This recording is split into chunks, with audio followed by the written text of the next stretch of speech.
कभी सोचा है कि वॉरेन बफेट जैसे दुनिया के सबसे कामयाब इन्वेस्टर्स आखिर सोचते कैसे हैं?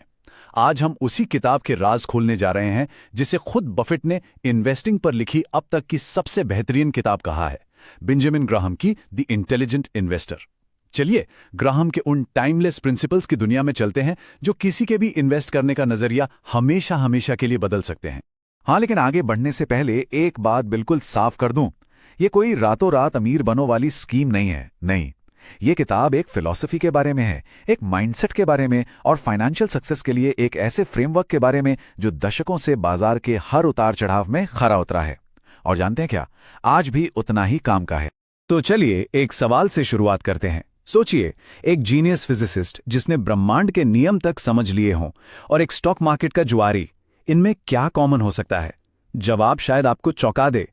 इसका जवाब है, वो दोनों ही बहुत बुरे इन्वेस्टर्स हो सकते हैं। यकीन नहीं होता? इतिहास गवाह है।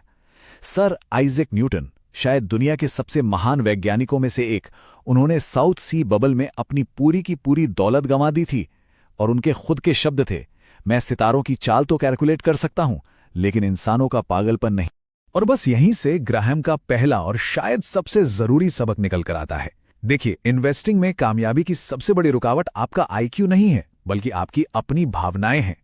एक इन्वेस्टर का सबसे बड़ा दुश्मन वो खुद होता है।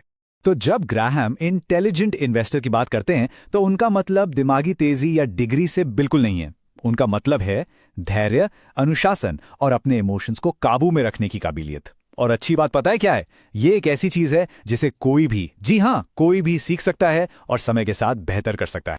ठीक है, तो अब जब माइंडसेट की बात समझ आ गई है, तो चलिए ग्राहम के उन कोर प्रिंसिपल्स को समझते हैं जिन्होंने इन्वेस्टिंग को सिर्फ तुक्केबाजी के खेल से निकालकर एक प्रोफेशनल डिसिप्लिन बना दिया। यही वो आइडियाज हैं जो वैल्यू इन्वेस्टिंग की बुनियाद हैं। सबसे पहली और सबसे जरूरी बात, ग्राहम इन्वेस्टिंग और सट्टेबाजी यानी स्पेक्यूलेशन के बीच एक मोटी लकीर खींचते हैं। देखिए, एक इन्वेस्टर किसी बिजनेस की असली वैल्यू को एनालाइज करता है, उसकी कमाई क्या है, उसके एसेट्स क्या हैं, फ्यूचर कैसा है। वहीं दूसरी तरफ एक सट्टेबाज सिर्फ इस बात पर जुआ खेलता है कि कीमत ऊपर जाएगी या नीचे। एक बात हमेशा याद रखिए, इन्वेस्टर्स अपने लिए पैसा कमाते हैं, सट्टेबाज अपने ब्रोकर्स के लिए पैसा कमाते हैं। ग्राहम की फिलॉसफी के, आप कह सकते हैं, 3 मजबूत पिलर्स हैं। पहला, एक स्टॉक सिर्फ स्क्रीन पर दिखने वाला एक नाम नहीं है, ये एक असली बिजनेस में आपकी हिस्सेदारी है। इसे ऐसे देखिए जैसे ये आपकी अपनी दुकान हो। दूसरा, बाजार तर्कहीन है, मतलब इर्रेशनल है। ये एक पेंडुलम की तरह है जो हमेशा हद से ज्यादा उम्मीद और बेवजह की निराशा के बीच झूलता रहता है। आपका काम है बस शांत रहना। और तीसरा, किसी भी इन्वेस्टमेंट से आपको कितना रिटर्न मिलेगा, ये इस बात पर तय होता है कि आपने उसे खरीदा कितने में है। सीधी सी बात है, जितना ज्यादा दाम देंगे उतना कम रिटर्न मिलेगा। अब बाजार के इस पागलपन को समझाने के लिए ग्राहम ने एक बड़ी कमाल की कहानी बनाई, मिस्टर मार्केट की। जरा सोचिए कि आप एक बिजनेस में पार्टनर हैं और आपका जो दूसरा पार्टनर है मिस्टर मार्केट, वो हर रोज आपके दरवाजे पर आता है। वो आपको या तो अपने हिस्से के शेयर बेचने की पेशकश करता है या फिर आपके हिस्से के शेयर खरीदने की। अब बात यह है कि मिस्टर मार्केट का मूड बहुत बदलता रहता है। कुछ दिन वो बहुत ज्यादा खुश होते हैं, इतने खुश कि वो आपको आपके शेयर्स के लिए मुंह मांगी बल्कि ऊट पटांग कीमत देने को तैयार हो जाते हैं, जो बिजनेस की असली वैल्यू से कहीं ज्यादा होती है। और फिर कुछ दिन ऐसे भी आते हैं जब वो पूरी तरह डरे हुए और मायूस होते हैं। उन्हें लगता है बस अब तो सब खत्म होने वाला है, और इस घबराहट में वो अपने ही शेयर्स आपको कौड़ियों के दाम पर बेचने को तैयार हो जाते हैं, असली वैल्यू से बहुत बहुत कम कीमत पर। तो यहां सबसे जरूरी सबक क्या है? आपको मिस्टर मार्केट के मूड के हिसाब से नहीं चलना है। उनका काम है आपको कीमत बताना, आपका काम है ये तय करना कि क्या उस कीमत पर सौदा करना समझदारी है। सीधी सी बात है, जब वो खुशी से झूम रहे हो तो उन्हें बेचो, और जब वो डर के मारे कांप रहे हो तो उनसे खरीदो। उनके मूड का फायदा उठाओ, उसके शिकार मत बनो।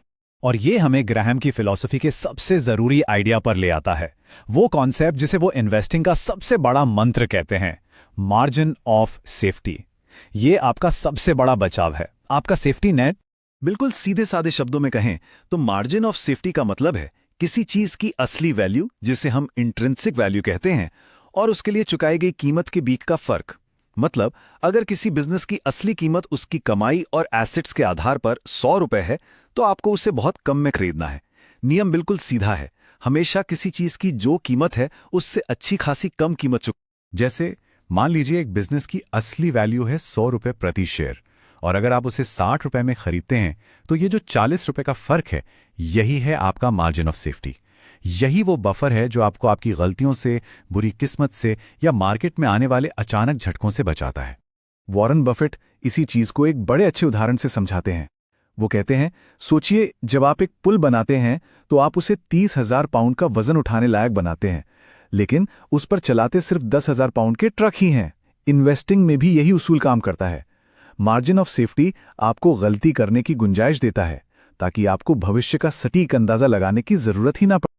अच्छा, तो हमने सारे सिद्धांत तो समझ लिए, लेकिन अब सवाल ये उठता है कि इन्हें लागू कैसे करें। ग्राहम कहते हैं कि एक इंटेलिजेंट इन्वेस्टर बनने के 2 रास्ते हैं, और आपको कौन सा रास्ता चुनना है ये इस बात पर निर्भर करता है कि आप कितना समय और मेहनत लगाने को तैयार हैं। पहला रास्ता है डिफेंसिव, यानी कि सुरक्षित इन्वेस्टर का। ये वो लोग हैं जो बड़ी गलतियों से बचना चाहते हैं और इस काम में ज्यादा माथापच्ची नहीं करना चाहते। ये अक्सर इंडेक्स फंड में या एक डाइवर्सिफाइड पोर्टफोलियो बनाकर बस उसे समय के साथ बढ़ने देते हैं। दूसरा रास्ता है एंटरप्राइजिंग, यानी कि उद्यमी इन्वेस्टर का। ये वो लोग हैं जो रिसर्च करने, कंपनियों की गहराई में जाने और उन मौकों को ढूंढने के लिए तैयार हैं जहां बाजार ने किसी चीज की कीमत गलत लगाई हो। और सुनिए, दोनों ही रास्ते बिल्कुल सही हैं, बस आपको वो चुनना है जो आपकी पर्सनैलिटी और लाइफस्टाइल को सूट करे। और सच कहूं तो यही ग्राहम के काम की खूबसूरती है। जैसा उनके सबसे मशहूर स्टूडेंट वॉरेन बफेट कहते हैं कि आपको कोई रॉकेट साइंटिस्ट होने की जरूरत नहीं है, आपको बस एक मजबूत दिमागी फ्रेमवर्क चाहिए और अपने इमोशंस को उस फ्रेमवर्क पर हावी होने से रोकने की हिम्मत चाहिए। और द इंटेलिजेंट इन्वेस्टर आपको वही फ्रेमवर्क बनाने का पूरा ब्लूप्रिंट देती है। तो आखिर में हम घूम फिरकर वहीं आ जाते हैं जहां से हमने बात शुरू की थी। बाजार को जीतने से पहले खुद को जीतना होगा। ग्राहम की सबसे बड़ी सीख यही है कि इन्वेस्टिंग की असली लड़ाई स्टॉक चार्ट्स पर नहीं, बल्कि हमारे अपने दिमाग के अंदर लड़ी जाती है। और उस लड़ाई को जीतने का पूरा नक्शा इस किताब में मौजूद है। अब सवाल बस एक ही है, क्या आप उसे पढ़ने के लिए तैयार हैं?